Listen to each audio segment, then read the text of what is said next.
ඔබ දන්නවද?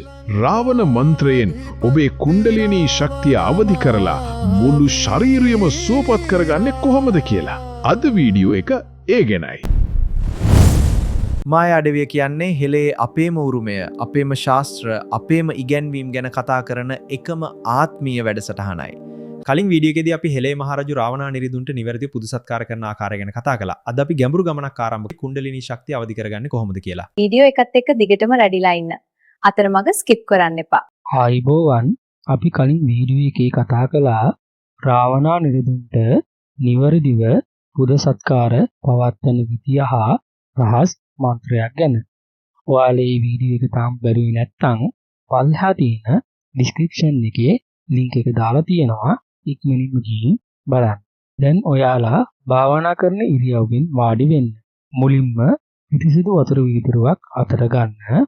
දැන් ඔබේ වම් අත උඩින් වතුර වීදුරුව තියාගන්න. ඔබේ දකුණු අතේ ඇඟිලි වීඩියෝ එකේ පෙනෙන ආකාරයෙන් තියාගන්න.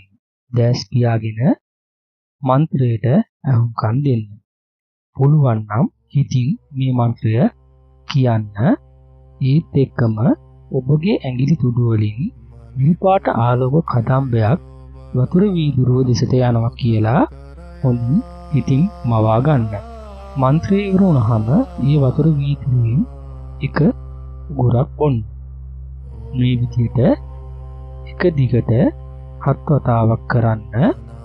මේ දේ දවස් 3ක් කරනකොට ඔබගේ කුණ්ඩලිනී ශක්තියින් වගේම ශරීරය පුදුමාකාර විදිහට සුවපත් වෙනවා ඔබට දැනේ. මායා අඩවිය channel එක දැන්ම subscribe කරන්න.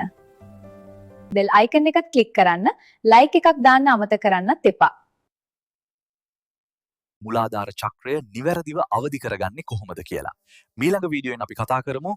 සුබ දවසක්.